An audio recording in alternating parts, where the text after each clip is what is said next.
how are you? I'm William Brougham here in Sydney, and you're watching at home on InViewTV. How have you been? Well, we started spring here in Sydney. Today was absolutely terrible, lots of rain. I guess we need the rain, but we've had some beautiful days, so spring has definitely arrived in style. My favourite time of the year. But you know, I'm not a winter person at all. I often stay in and I end up watching TV. And one of my guilty pleasures have been Canada's Drag Race. I've really, really enjoyed it. I don't watch a lot of reality shows, but it's been great fun. I love all the creative contestants and performers. Maybe you watch a reality show. They love them here in Australia. I think people are mad. They're just so curious about people's lives. What do you watch? Married at First Sight? Big Brother, perhaps? MasterChef? The Block? Well, you know, my favourite, and I watched the last series, was, and you know what it is? Pride and Prejudice on Channel 7.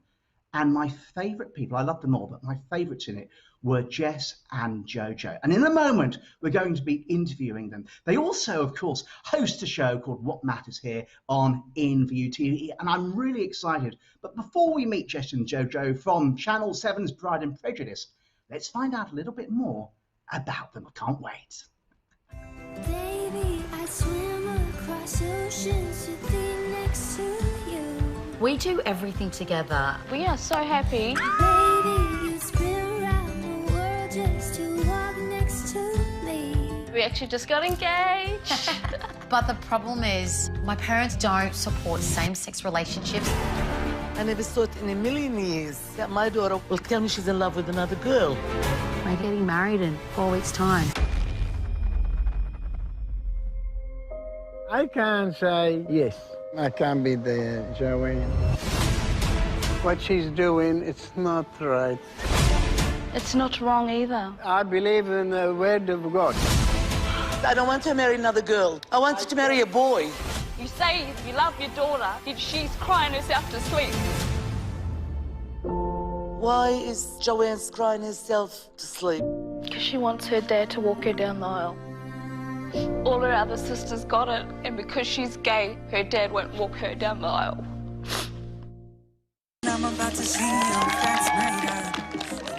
I turned around and Joe was walking down the aisle, and all the struggles and the hard times that we had been through in our relationship, it didn't matter anymore, because the only thing that mattered was her coming down the aisle to me.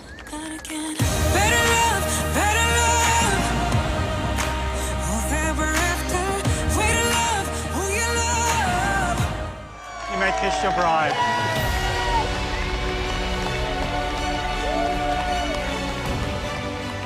It's the most magical day of our lives, and one we will never forget. I got to marry the love of my life, and it was definitely all worth it.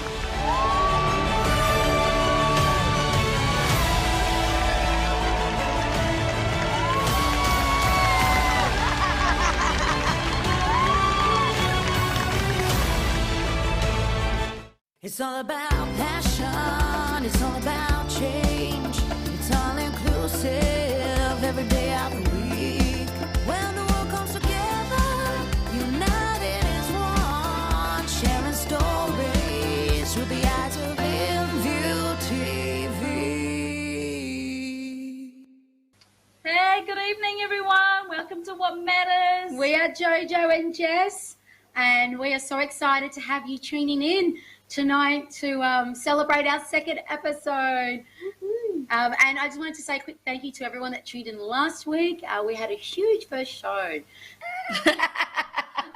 Okay.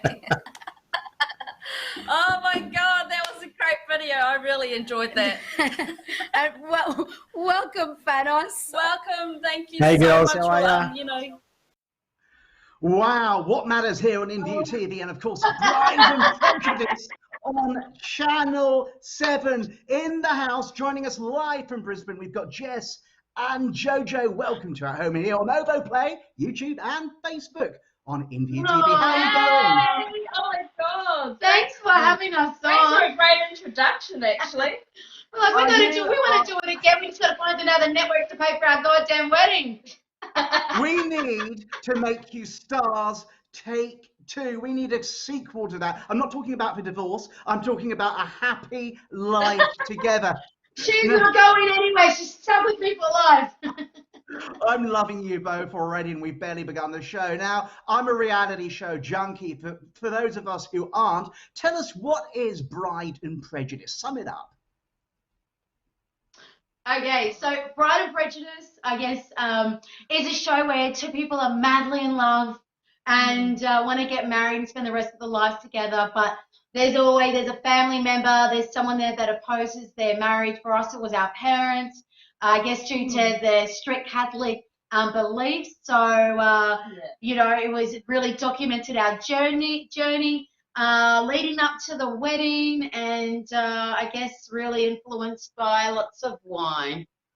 Lots of champers, lots of wine, lots of booze. Now, what possessed you both to go on such a reality show and put your lives and dramas out there?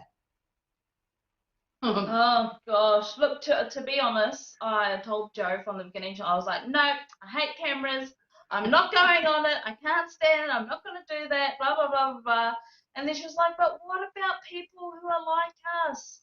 What about people who need to see our story, and so that they can, you know, find the courage to even ask their parents or tell their parents what they're going through. And when she sort of twisted my arm and put it that way, she made me feel selfish. I was like, what? Okay. Yeah, from there we actually realised, it really wasn't about us. It wasn't about us in the end. By owning your truth and expressing yourself and being authentic and doing all those things that make you vulnerable, to put your story out there, we actually helped a lot of people in the process. Yeah.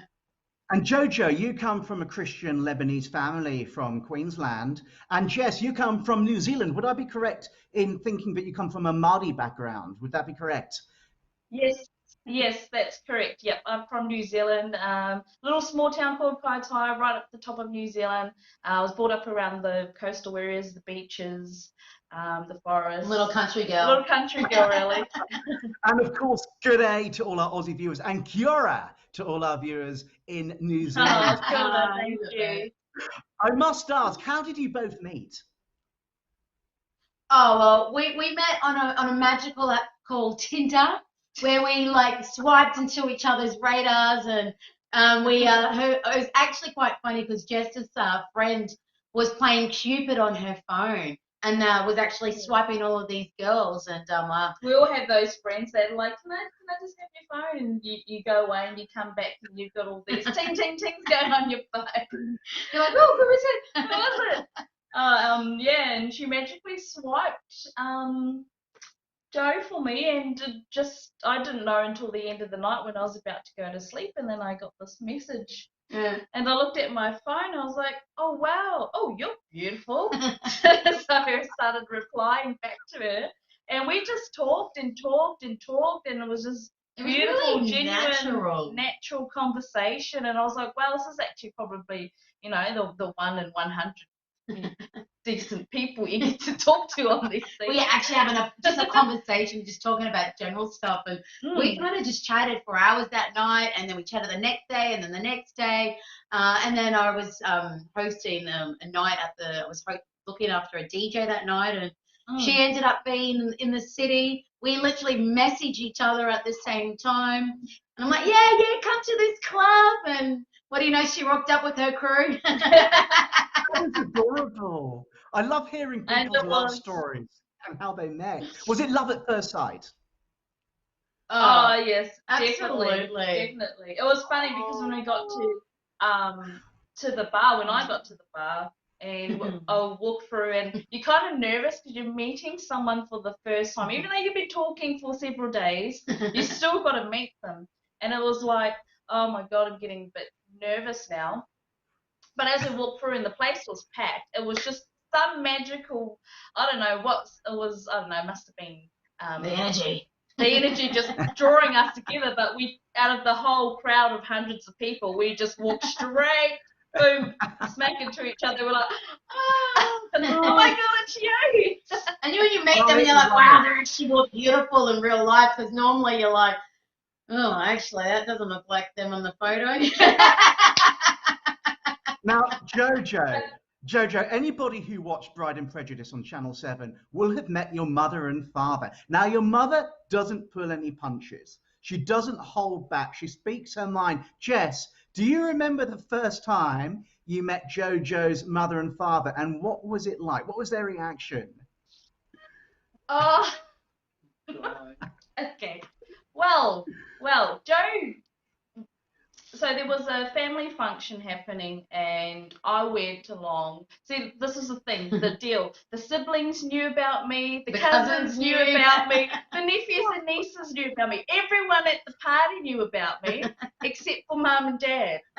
So we decided we won't tell them, just now. We'll tell them later on. We wanted to introduce her as my friend, and the plan was for her to be my friend and come around to more functions, and then they get to know her and kind of slowly break the news. She was trying to warm them to me to get to know me before they start judging me. Jojo, now you went from there, from introducing Jess to your parents. How did you go from that point to persuading both your parents to be on a reality show like Pride and Prejudice? Peak time viewing. Well, I mean, look, we basically, we couldn't tell them too much, but we were like, look, we can't afford a wedding. You can't afford a wedding. Jess' parents can't afford a wedding. We're going to get a wedding. We didn't but see, I don't think they realized that we were actually going to get married there and then. Yeah. So, and I the reason part of wanting to do it was like, we can get professional help. There'll be therapists there, and we can work together without the external influence from family and relatives and people who constantly like to put their nose in your business. So, it was kind of like, we can get the help. And we can get a wedding as well. To be honest, we wanted a wedding too. Now, when you were filming Bride and Prejudice, you would have had a camera crew, a whole crew from television with you much of the time. What was that like? From what time we start filming? Normally we'd start filming from 7 o'clock in the morning. We'd do a morning shot, a waking up shot, what's today going to bring, blah, blah, blah. Because we'd never know what was going to happen before it happened. No, it was always hush secret. Everything was secretive. They wouldn't tell you where you were going until it was happening. Half the time we didn't know what we were dressing for each day. So, we'd start at 7 o'clock in the morning. You would shoot the first scene. Then there'll be a little meeting with your producer, because every couple got their own producer, and it was up to that producer to tell the story the best they could. And then you'd have a meeting, and they'll say, we might go and do this today, so you'll have to go get changed. Change outfits, put on. You could be doing an activity. You could be meeting the parents. You could be going to a spa retreat. You'd be going to therapy. You could be going to therapy as a group. You just didn't know what was going to happen. We're going to dinner party tonight. You know what I found? I'm not going to lie, though, I did find it really overwhelming. Especially there were times when you were put in a situation and you're like, okay, you got to talk about stuff. So at times, it was never scripted, but it almost felt forced when you're having conversations. And at times, I think, it took a really long time. Like, I did not feel myself half through most of the filming. I think on our wedding day was probably the day that I actually forgot about the cameras and really enjoyed myself. I was drinking from 9 o'clock in the morning, so I think that helped. Warm me up. And I was so excited to see our friends and family and marry my wife, and it was like everything that we'd gone through was finally happening. We love the wedding. I'm going to talk more about the wedding in just a moment, but how accurate do you feel that the final edit was of the show in terms of how you were represented and reflected? Actually, ours was pretty good. I think it was pretty on point. There were some some things that where it got twisted and cut. Edited and twisted a little bit that we didn't like. But they were still said. But you know how you can edit things and make it look worse than it really was. There were little things like that happened, but overall, like I was happy with the way they presented Joe's parents, the way they presented us. I think I was really more worried about how they would present my parents. And in all honesty, I was really happy with the way they did. I think they gave them a really good rap. I think Mama got a better rap than Dad. Which is, you know, anyone that knows Mum and Dad, you know, Dad's the little sweet Papa Smurf, Mum's the one with balls who speaks her mind. But I think, you know, in overall, in all fairness, I think we got a pretty good rap.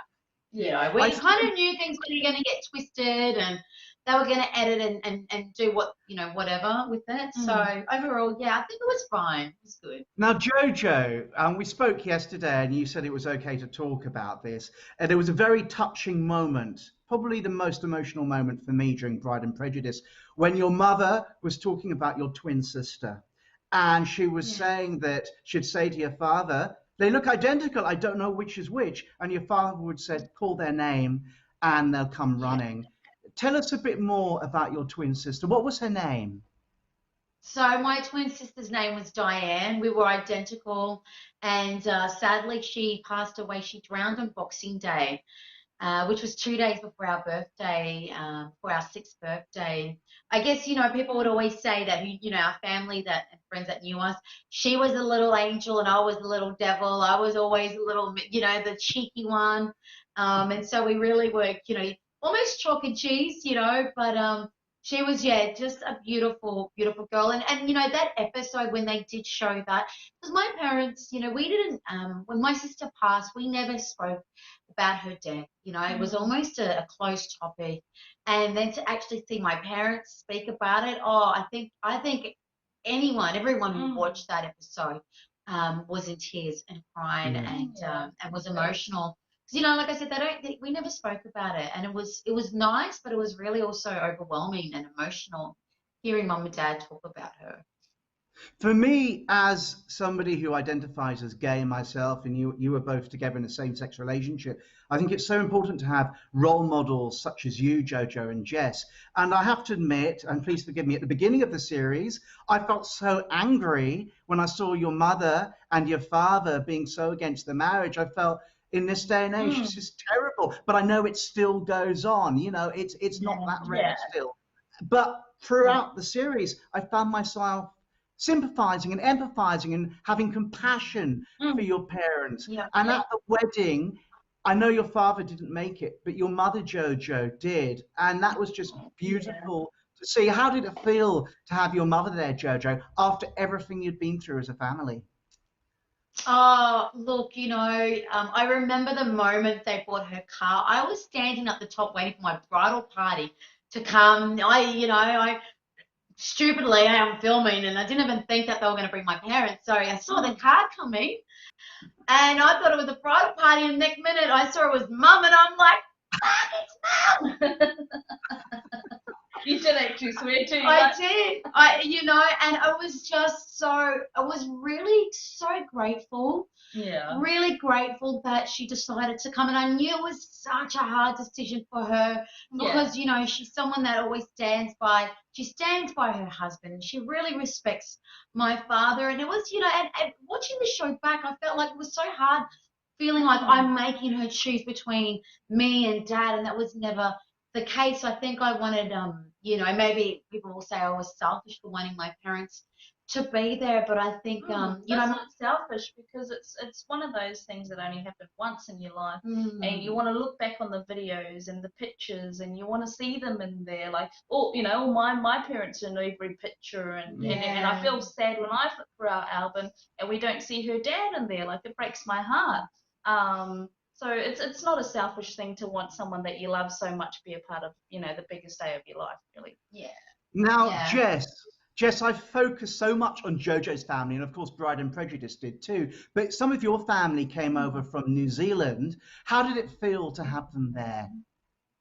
Oh my God, it was just amazing to have them there. Like, it was such a draining process filming that like they were like the light at the end of all the struggle. So when Mum and Dad got there and it was so like when I met them and they came to the dinner part, we went to do my bridal fitting first actually, and they were crying because I had to tell them everything we went through.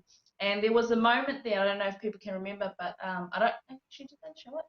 There was a moment where I had to explain to my dad that Joe's dad didn't want to give her away or walk her down the aisle, and made my dad cry. And he kind of he grabbed me and he held me and he said, it's okay. If he doesn't want to look after our JoJo, I'll look after her. She'll be my daughter, and I'll walk her down the aisle if she wants me to. And I was you know, a blubbering mess to hear it, because my mum and dad love Jo to bits. You know, she's another daughter. They've already got 4 daughters. What's one more?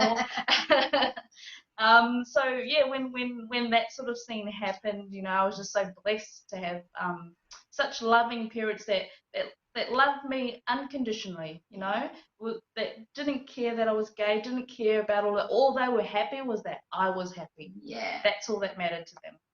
You know what? It's about love winning out. It's very much about being in love with as partners and loving your family, your parents, your friends.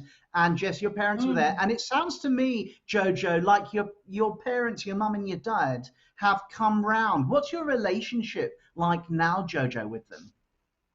Yeah, look, you know what? Right now, things now, honestly, I'm so grateful because I feel like we are stronger than ever. And, you know, we didn't speak for at least 7 months after filming, which before filming, we would go there. They never rejected Jess. They always, you know, there were times where my father at the beginning was like, he kind of put some rules in place and didn't want to see anything, no affection. And that, you know, out of respect, I would never do that. And then after filming, because a lot was said during filming, there was a lot of hurt, and I think I just needed time to heal. So it took a good 7 months for us to be able to see them again and go around. And now, you know, they'll pop over on a Friday night. They'll just rock up, press the bell, are you guys home? They'll come over, they'll have a drink with us, we'll play music. Play some cards. Play some cards, and honestly, I'm so grateful. Like, I actually feel now that we are more stronger and closer than ever, and it really is a beautiful, beautiful thing. And I think when you've got parents that have got such, you know, strong beliefs, we got to realize that when we first tell them and we're challenging their beliefs, like things that are ingrained in them, it's going to take time. And words are going to be said, and it's going to be hard, and it's going to be moments where you feel like you've been abandoned. And we just got to realize that they need time to adjust, to get their, you know, their mind around the thinking, and just to really like be able to accept it. And so for us, I mean, we've been together for 4 and a bit years, and it, you know, it, obviously you saw a big chunk of it, you know, it didn't happen overnight, but I think with love, I think when you do things with love, and I would still go around there and see them and give them love, and you know, it took time, but thank God now things are beautiful, and they're go through the storm amazing. to get to our rainbow. Yeah. You've found the rainbow and you've passed through and survived the storm. What advice would you have for people who are thinking of applying to be on reality shows? Don't do it. Ask for more money. Tell them to pay up. Right. You know, look, I'll be honest, reality TV isn't for everyone, okay? Whether you want the fame, whether you want the wedding, you've got to be prepared for the backlash. You know, you don't know how your story's going to be told. You can be a good person and you're going to get backlash. You can be a bad person, you're going to get backlash regardless. And if you are not mentally strong to handle that, it can really screw with your life. And I wouldn't just recommend anyone go on to a reality TV show just for nothing. You need to have a good reason to actually go on there, whether it's to share a message or help people or something. It's got to be a bit more value and substance behind it, you know, in order to make it worthwhile. I mean, your life is exposed. God knows what they could dig up on you. Yeah, and now after you've been in the public eye, you're no longer allowed to have opinion on anything. So that's Well, it's you kind know, of like you're just a blessing and a curse at the same time. Absolutely. Well, you just hinted on it in your last answer. But what do you think are the biggest lessons you've learned from your Pride and Prejudice experience? Well, I think, what do we learn? I mean, I guess we learn a lot through the process. It really challenged us. You know, I think for me, I learned that you really got to use time to heal. When you go through anything, and reality TV is going to be emotional no matter what. They're not going to make it easy. It's not a free holiday. They're going to challenge you. You're going to have long nights. It's going to be exhausting.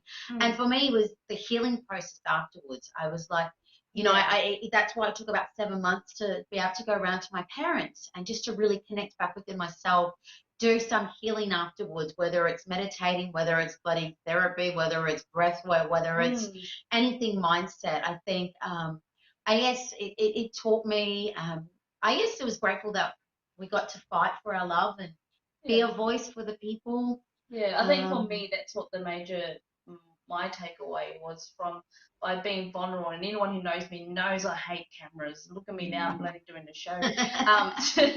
They know I hate cameras, and you know, I'm quite a private person, and I like my privacy. But now I realise you need to have a voice, and you need to be vulnerable at times, because your story could help save lives, and you don't even realise it. And it wasn't until we did that show and shared our journey, we had thousands of people reach out, and thousands of people write us letters, and parents were writing to us saying, thank you so much, now I understand my child so much more.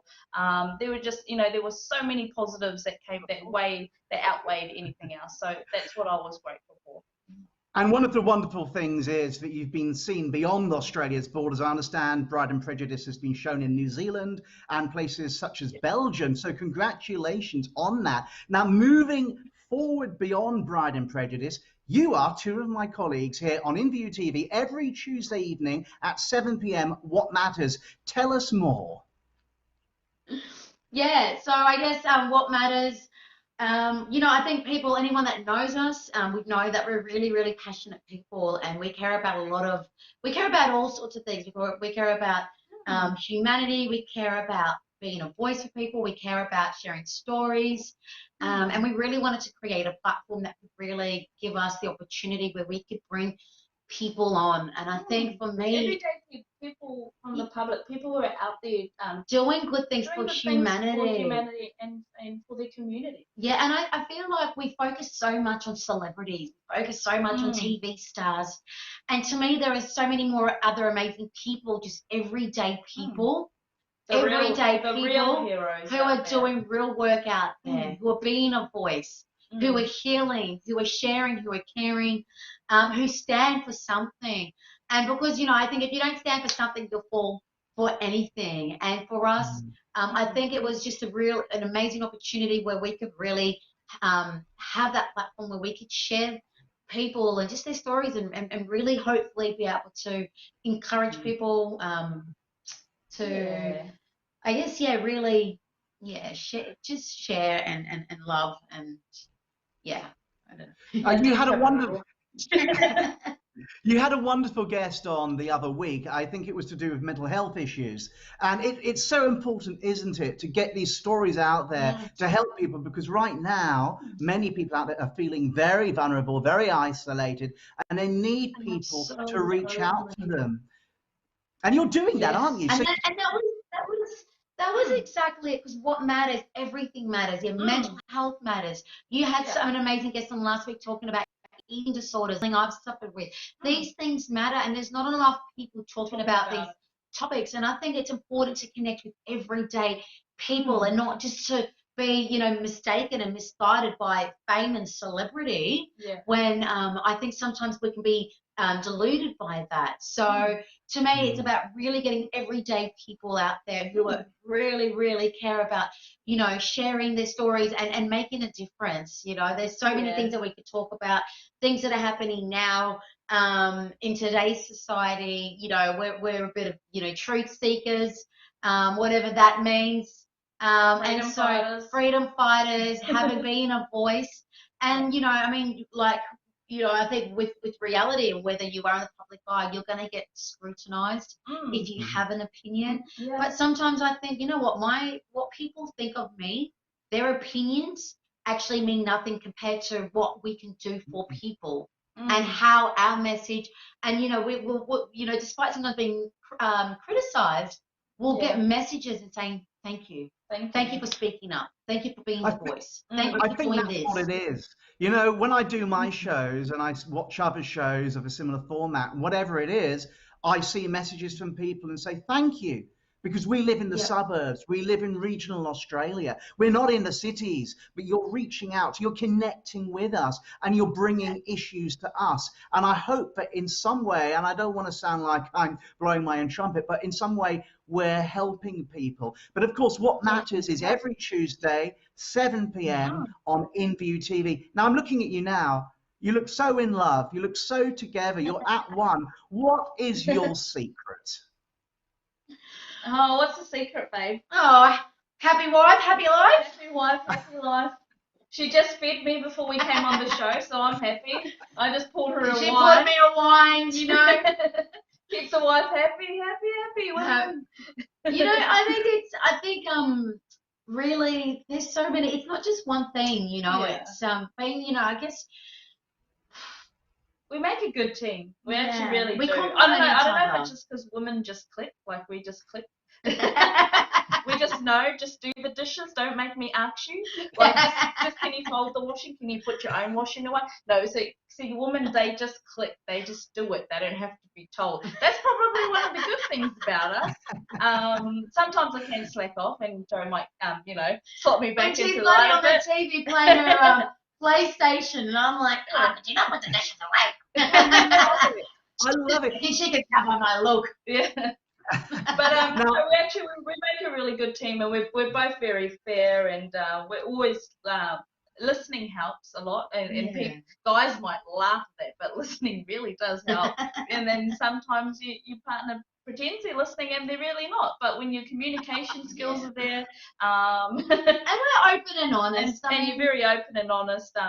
There's no need to, you know, it's really, you've got to be transparent. Like the other day was Father's Day and Jess wasn't feeling the best, and she didn't want to come and spend, and that's not that she didn't want to come and spend Father's Day with my family, but we got into a little bit of an argument, and she actually said she'd been homesick. I was homesick. And I was like, babe, you got to tell me these things. Like, but I wasn't honest to me. You don't tell me. I can't support you, and if I don't know, I can't be there for you. And so sometimes, you know, I think we can take it, you know, each other for granted, but you've got to be open, you've got to be honest.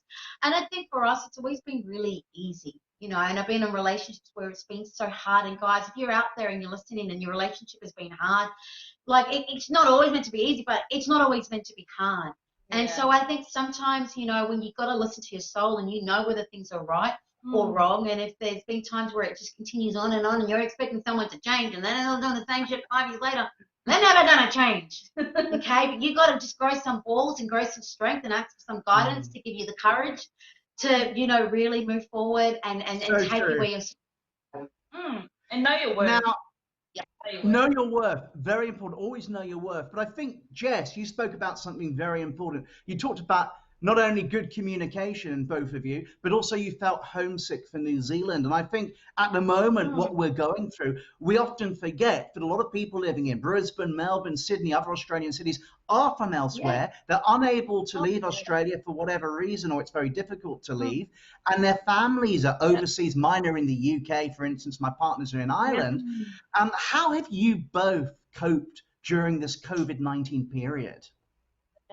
Like, look, it's been really hard. Like, we've missed so many events. Like, my older sister, it was her 40th birthday, and she means the world to me, and I wanted to be there and put it on for her and everything, and I couldn't do any of that. We were locked down here. We couldn't go over there. And then there were funerals that happened in our family. I couldn't do that. Now, you know, the sad thing now is people are getting used to doing Zooms on funerals. Like, I don't want that to be a normal thing, because there's nothing normal about it. You need to be with your family, grieving with your family, not tuning in from a camera on the other side of the world. So, you know, all these things have been happening, and you're missing all these all these special occasions and weddings and events. And like now I've looked back and I'm like, oh my God, I'm not used to not seeing my family this long. I usually am back home in New Zealand at least once or twice a year, or vice versa, they'll be here. And it's been over a year, and then we had my mum's birthday gone past, and then Father's Day came up. By the time it came to Father's Day, I was a blubbering mess. Like by then I was actually really homesick, and I was like, I can't do this anymore. I just really want to go home. You know, not that I didn't want to be with Joe's family at the time. I just missed my own family. So yeah, I mean, it's really hard with COVID going on, and I've had a lot of friends in the same situation. You know, everyone just wants to go and be with their loved ones. I mean, that's what picks us up. That's what gets us through. That's what keeps us thriving. And there's a bit of a damper on that at the moment. So, I mean, thank God we have things like Skype, and you know, you can do Zooms and that. You know. But you know, I think they're trying to create this new normal, and it's just not normal. It's not normal. We're humans. We need to connect with each other. We need to hug one another. We need to feel each other. We need to talk to each other. And you know, you call someone and are you okay? Yeah, I'm okay. It's so easy. Or you text someone, but until you see someone, then you will know whether they're okay or not. And it's been really, really tough. You know, there's obviously the restrictions. You've got to self-quarantine. You know, you've got to self-quarantine there for 2 weeks. You've got to self-quarantine back for 2 weeks. And they're going, oh, we got to wait for a vaccine. How long's that going to be? You know, and it's just been really, and I know there's a lot of people that are in this situation, and it's been really, really tough. And yeah, okay, we're in this together, but are we? Are we really into this together? Yeah, I think that's a big discussion, whether we really are in this together. But you talked about homesickness, and we've just discussed it. But have you got any advice for people who are homesick? How have you dealt with it, Jess? By calling everyone in my family nearly every day. They're actually a lot surprised themselves too. But yeah, that's why I said thank God for Skype, because I've been, you know, calling aunties and uncles and grandparents and cousins and everything, and just having quality time chatting for hours on the phone that I forget I've got house chores and other things to do. But that's what's been getting me through. Especially because I'm so used to seeing them every at least twice a year, to be honest. But yeah, that's basically all I'm using right now to get me through. Plus my meditations and all the other good stuff that come with that. Final question, because I am going way over time. I'd absolutely love chatting to you both. But my final question is, what does the future hold for JoJo and Jess? Oh man, that's a good question, you know, especially with COVID around. We're all wondering what does our future hold for us. I wish we had a crystal ball right now.